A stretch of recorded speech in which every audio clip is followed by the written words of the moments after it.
बिटपन sir आपके पास आऊँगा। दर्शकों के बहुत सारे सवाल आ रहे हैं फिजिकल में बाइंग को लेकर, लेवल्स बता दीजिए, गोल्ड सिल्वर में फिजिकल बाइंग करनी है, आर्यन जी का सवाल है सर। ये फिजिकल में आपको लेके रखना है तो इट्स ए गुड थिंग, क्योंकि देखिए गोइंग फॉरवर्ड जो प्राइस लेवल जो भी हो 1,50,000 से 1,45,000 जो लेवल्स ओवरऑल जोन है, 1,55,000 के आसपास है। यहाँ से छोटा मोटा कोई करेक्शन वरेक्शन होता है तो seriously we can think of buying, क्योंकि जियोपॉलिटिकल टेंशन तो है ही, और गोइंग फॉरवर्ड जो यूएस के फेड है, जी जो नए फेड आने के बाद तो रेट जो कट्स है वो स्पीड अप हो जाएगा। तो उसके लिए एक रैली पूरे एसेट क्लासेस में होगा, कमोडिटीज में। तो मेरे हिसाब से फिजिकल में इफ समबडी बाइंग ईटीएफ में कोई बाय कर रहा है तो they should look at the holding terms. ठीक है, ये सर की राय है। एक रिपोर्ट है, मैं चाहूँगा तमाम ब्रोकरेज हाउसेस जो कह रहे हैं गोल्ड को लेकर कितने बुलिश हैं, उस रिपोर्ट को आप लोग भी देखिए, हम उस पर राय लेंगे। स्क्रीन पर है ANZ, Australia and New Zealand banking जो ग्रुप है, उनका कहना है कि 2026 के Q2 में गोल्ड $5800 तक जा सकता है। JP मॉर्गन का कहना है 6300 तक जा सकता है।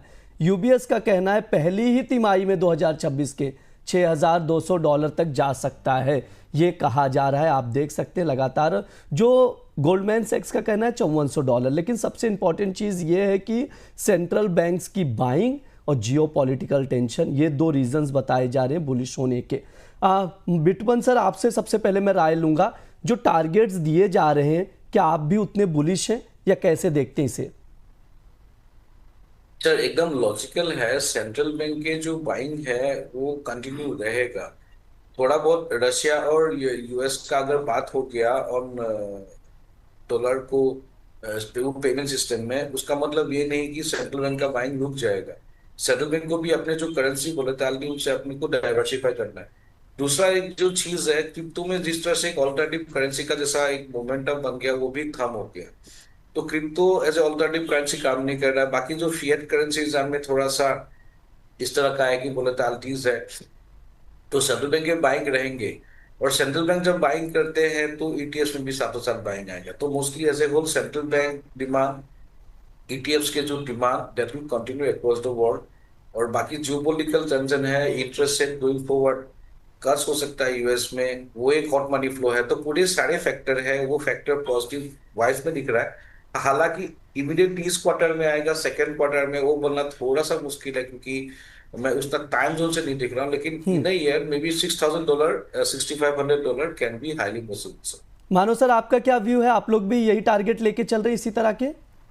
जी बिल्कुल, $6,000 तक की पॉसिबिलिटी बिल्कुल लग रही है कि वहां तक एक बार ये साल में दिख सकता है।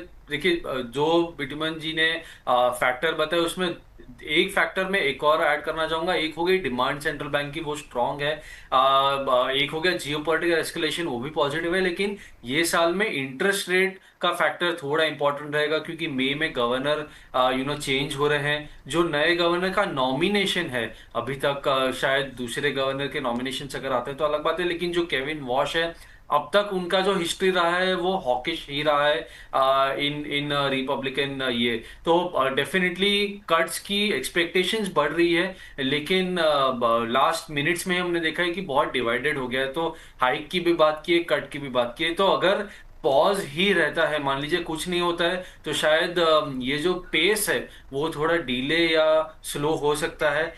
लेकिन नो डाउट ये जितने भी टारगेट्स है, 5,800 $6,000 तक के टारगेट्स बिल्कुल अचीवेबल लग रहे हैं। उसके ऊपर क्या ट्रिगर आते हैं वो देखने पड़ेंगे, लेकिन इमीडिएट में थोड़े बहुत डिप्स पे बाइंग बिल्कुल बनती है। ठीक है, बाय ऑन डिप की स्ट्रैटेजी बनाकर चल सकते हैं, ये मानो सर बिटपन सर की राय है। हालांकि जो सबसे इंपॉर्टेंट है, अमेरिका ईरान के बीच तनाव क्या होता है उस पर आप लोग ज़रूर नज़र रखें। अब एनर्जी मार्केट की ओर रुख करेंगे। सबसे पहले क्रूड ऑयल पर बातचीत करेंगे। क्रूड ऑयल को देखें तो ब्रेंट क्रूड $72 पर पहुंच चुका है। WTI क्रूड देखें तो $67 के करीब ट्रेड कर रहा है। घरेलू बाजार में भी क्रूड ऑयल में तेज़ी देखने को मिल रही है, अच्छी खासी मजबूती है यहाँ पर। अब ट्रेंड बना हुआ है, क्रूड ऑयल में 6,083 रुपये पर ट्रेड कर रहा है, यानी तकरीबन 6100 के भाव चल रहा है। सर बिटपन सर, इस तनाव को आप कैसे देखते हैं, कहाँ तक ये तनाव बढ़ाएगा क्रूड ऑयल के भाव को? मैं एग्जैक्टली पहले क्रूड में सर बैरिश ही था, आपको शायद हम्म। अभी तक मैंने बाइंग के बारे में नहीं सोचा था। लेकिन जिस तरह सिनारियो है, जिस तरह से रिस्क प्रीमियम, अब पूरा मार्केट रिस्क प्रीमियम का कहानी है, तो ये रिस्क प्रीमियम के हिसाब से मुझे लग रहा है कि यहाँ पे हम लोग को हो सकता है WTI या ब्रेंट ब्रेंट तो सामने लग रहा है कि $73.70 या $75.54 के आसपास जा सकता है। तो इसके हिसाब से जो भी ट्रेड है क्रूड ऑयल में, मेरे हिसाब से रिस्क प्रीमियम वाला बाय है, तो वहां पे बाय करना चाहिए। मे बी 6150 6200 उस तरह के भाव पॉसिबल, वेरी हाईली पॉसिबल है। तो यार स्टॉप लॉस लाके बाय कर सकते हैं मेरे हिसाब से। 6030 का अगर डीप बनता है यहाँ पे MCX में, मार्च वाला कॉन्ट्रैक्ट, तो वहां पे ले सकते हैं 6150 या 6200 तक टारगेट ले सकते हैं। एंड 5940 का स्टॉप लॉस है। तो क्रूड ऑयल में सर अभी जो बाइंग है इसे प्योर रिस्क प्रीमियम बाइंग। अगर कोई सिनेरियो सुधर जाता है तो बाजार फिर करेक्ट करके गिर जाएगा 5600 5700 तक। ठीक है। अदरवाइज अभी ये मोमेंटम रहेगा। ठीक है, सर की ओर से बाय कॉल दिया जा रहा है, ट्रेडिंग कॉल स्क्रीन पर है, 6030 पर लॉन्ग करें 6150 तक के टारगेट के लिए, 5940 का स्टॉप लॉस लगाकर चल सकते हैं। बिटुपन सर, कई सारी रिपोर्ट्स में पढ़ रहा था कि $80 तक भी जा सकता अगर वॉर हो ही गया तो। देखिए, वार होने से तो पूरा ये स्टेट ऑफ हमास पूरा बंद हो जाएगा, पूरे हम्म। होल शिपिंग, सिर्फ क्रूड ऑयल नहीं बाकी चीज और भी का प्रॉब्लम हो जाएगा। तो उसके टाइम देखिए वो जो है वो स्पाइक्स रहेगा। Continuation of the war is very less likely. अगर हो जाता है तो it difficult for the world, तो $80 भी पॉसिबल हो जाएगा। तो अभी जो सिनारियो है वो पूरा रिस्क प्रीमियम का कारण ही है। और मिडिल ईस्ट के जो सप्लाई भी है वो तब वार एक्सटेंड होने से मिडिल के होल सप्लाई को प्रॉब्लम हो जाएगा ग्लोबली। तो उस टाइम में थोड़ा सा प्राइसेस में थोड़ा सा रीबैलेंसिंग हो सकता है, $80 पॉसिबल हो सकता है। जी। लेकिन ये जब जो फिगर्स है उसमें थोड़ा कॉशियसली करें। कोई लोग ऐसे होता है कि पोजीशन लेके छोड़ देते हैं, हम्म। फिर फंस जाते हैं। तो इसलिए कोई भी ट्रेड हो तो जितने भी बुलिश आउटलुक बने तो स्टॉप लॉस के साथ ही करें, तब थोड़ा बेटर है। ठीक है, मानो सर आपकी ओर से क्या सजेशन है ट्रेडर्स के लिए क्रूड ऑयल में? जी बिल्कुल ब्रिजी, मैं अग्री कर रहा हूँ कि जितना भी ये रैली आ रहा है पूरा रिस्क प्रीमियम के ऊपर ही है, एस्केलेशन के ऊपर ही है।